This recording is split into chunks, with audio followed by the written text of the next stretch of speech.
प्रणाम मित्रों, कुलदीप भगत online classes में पुनः स्वागत है आपका। अपन बात कर रहे हैं रीट लेवल सेकंड विषय एसएसटी सामाजिक अध्ययन।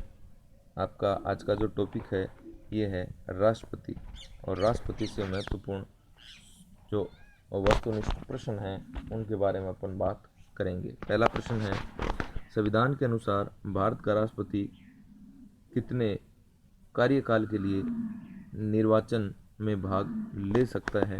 तो इसमें है संविधान में इस संदर्भ में कोई उल्लेख नहीं किया गया है।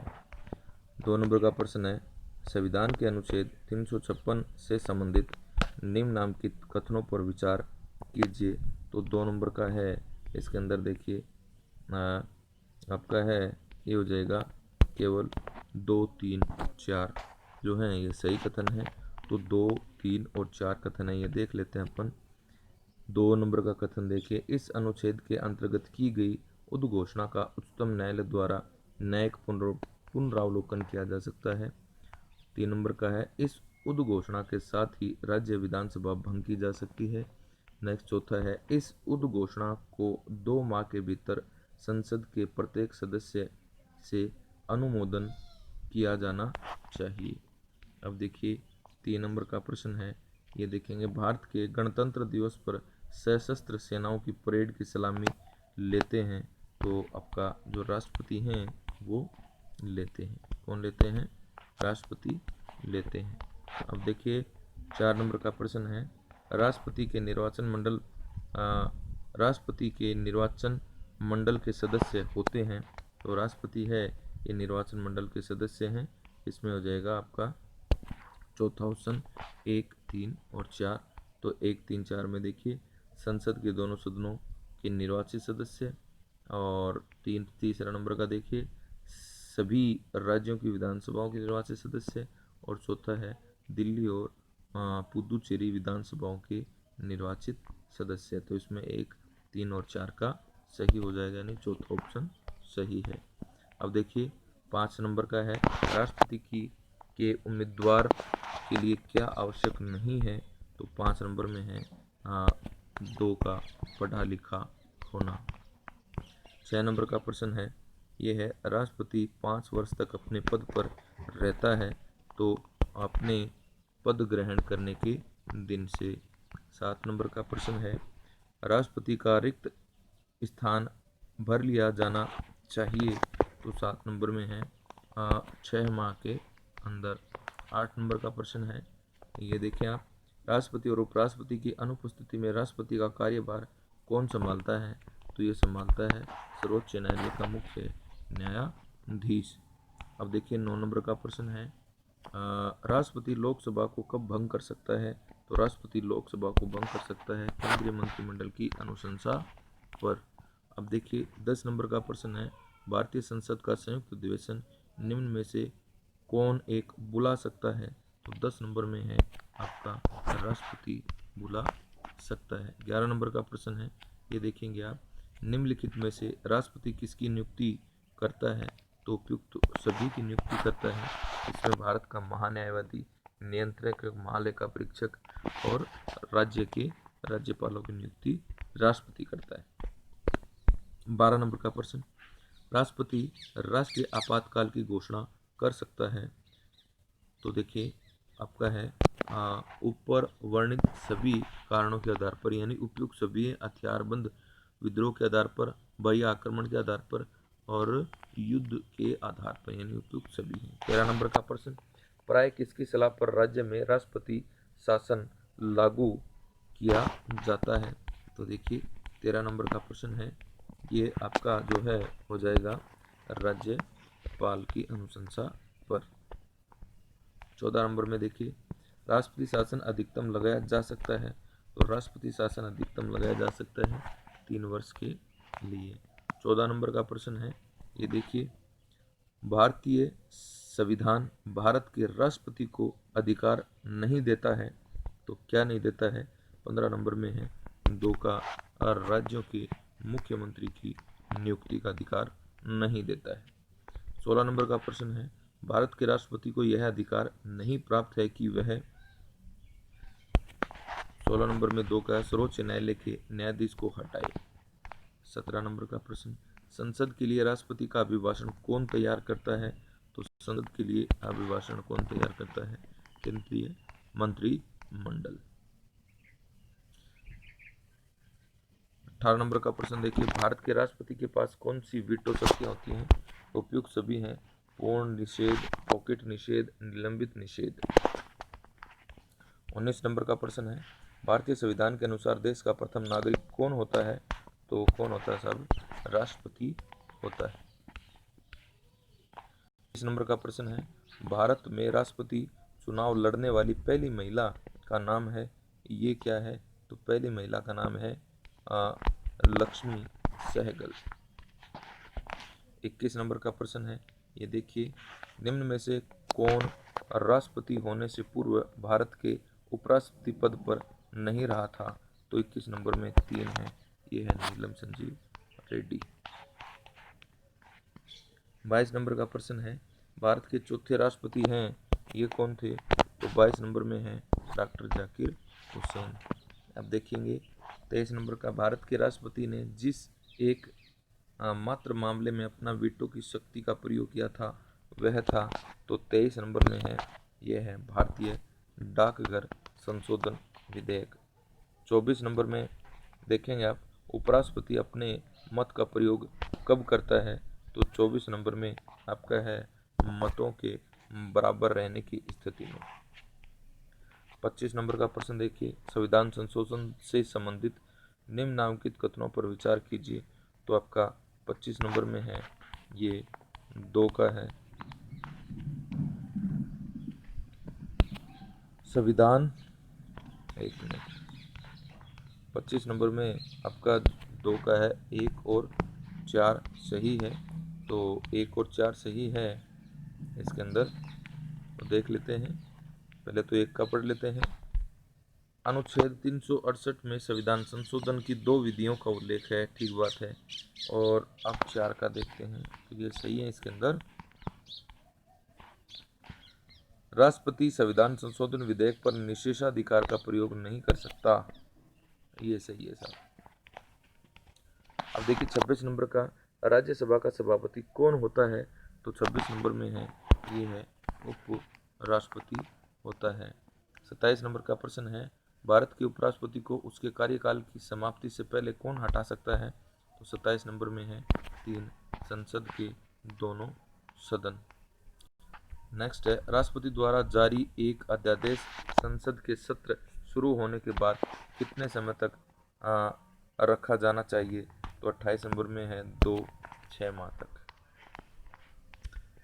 नेक्स्ट है 29 नंबर का क्वेश्चन, प्रणब मुखर्जी 22 जुलाई 2012 को भारत के राष्ट्रपति चुने गए थे, तो ये कितने नंबर के थे? ये आपको बताना है, 13वें नंबर के थे। नेक्स्ट देखिए आपका 30 नंबर का प्रश्न है, संवैधानिक प्राधिकारी और नियुक्ति प्रक्रिया के निम्नलिखित युग्मों में से कौन सा सही सुमेलित है? तो आपका 30 नंबर में जो है इसमें रहेगा 3 नंबर का ऑप्शन। तो देखें आप 30 नंबर में 3 का है, 1 और 3 उत्तर सही है। 1 और 3 देख लेते हैं। राष्ट्रपति विधानसभा और संसद के निर्वाचित सदस्यों से मिलकर बने निर्वाचक मंडल द्वारा निर्वाचित होता है, बिल्कुल सही है। 3 का और देख लेते हैं। लोकसभा अपनी प्रथम बैठक के पश्चात चुनती, तो 1 और 3 सही है। अब देखिए 31 नंबर का प्रश्न है, भारत का राष्ट्रपति अनुपातिक प्रतिनिधित्व पद्धति के अनुसार एकल संक्रमणीय मत प्रणाली द्वारा निर्वाचित होता है, इसका निहितार्थ है कि? इसमें 2 नंबर का ऑप्शन इसमें सही है। ये देखिए सभी संसद सदस्यों और राज्यों के विधानसभा सदस्यों से प्रत्येक का मत 1 है। आप देखेंगे 32 नंबर का प्रश्न है, ये देखिए भारत का राष्ट्रपति आपातकाल की उद्घोषणा, तो इसमें देखिए 32 नंबर में आप बात करेंगे, आपका चौथा जो ऑप्शन है ये है तब कर सकता है जब ऐसी उद्घोषणा करने के लिए संघ के मंत्रिमंडल का निर्णय उसे लिखित रूप से संसूचित किया गया है। यह है भारत में भारी आक्रमण अथवा सशस्त्र विद्रोह के कारण भारत के राष्ट्रपति द्वारा राष्ट्रीय आपातकाल की घोषणा किसके अंतर्गत की जाती है। तो ये देखेंगे 33 नंबर में है एक अनुच्छेद 352।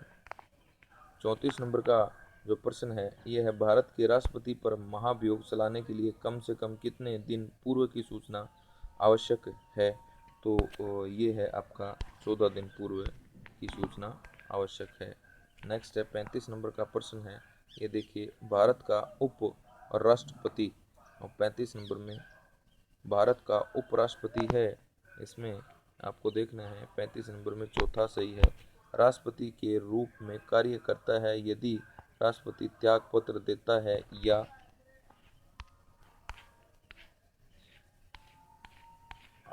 भारत का उपराष्ट्रपति है, इसमें से आपको देखना है। तो ये ऑप्शन इसमें है, ये सभी सही है, यानी उपरोक्त सभी के सभी सही है इसमें।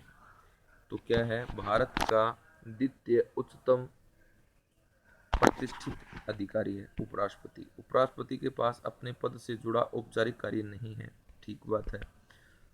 राष्ट्रपति की अनुपस्थिति में उनके कार्य करता है, ये भी सही है। और राष्ट्रपति के रूप में कार्य करता है यदि राष्ट्रपति त्याग पत्र दे दे। तो चारों की चारों इसमें बातें सही है। 36 नंबर का प्रश्न है, राष्ट्रपति को पद की शपथ कौन दिलाता है। तो 36 नंबर में है एक भारत का मुख्य न्यायाधीश। 37 नंबर में देखिए संविधान सभा की प्रारूपण समिति के एक सदस्य ने कहा कि राष्ट्रपति द्वारा नामित राज्यपाल केंद्र सरकार का एजेंट होगा, उस सदस्य की पहचान कीजिए। तो 37 नंबर में है एक टी कृष्णमाचारी। 38 नंबर का प्रश्न है, निम्नलिखित में से किस राष्ट्रपति का संबंध भारत के ट्रेड यूनियन आंदोलन से था। तो 38 में देखेंगे आप, तीसरा है डॉक्टर जाकिर हुसैन। 39 नंबर का प्रश्न देखिए, जब राष्ट्रपति की मृत्यु, त्यागपत्र, पदच्युत या अन्य किसी कारणों से अपने कर्तव्यों को नहीं निभा पा रहा हो तो राष्ट्रपति कितने समय तक राष्ट्रपति के रूप में कार्य करता है। तो देखिए 39 नंबर का प्रश्न है, ये है 6 माह। अब देखिए 40 नंबर का प्रश्न है, इसमें देखेंगे आप, राष्ट्रपति की सिफारिश के बगैर कोई विधेयक जो कर लगाता है विधायिका में नहीं रखा जा सकता, यह है प्रावधान भारत के संविधान के किस अनुच्छेद के अंतर्गत है।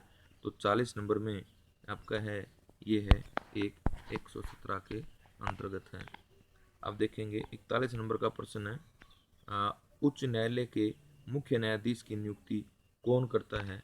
तो उच्च न्यायालय के मुख्य न्यायाधीश की नियुक्ति है, ये है राष्ट्रपति संबंधित राज्य के राज्यपाल और उच्चतम न्यायालय के 2 बहुत वरिष्ठ जजों से विचार विमर्श करने के बाद। 42 नंबर का प्रश्न है, राष्ट्रपति पर महाभियोग कहाँ आरंभ किया जा सकता है।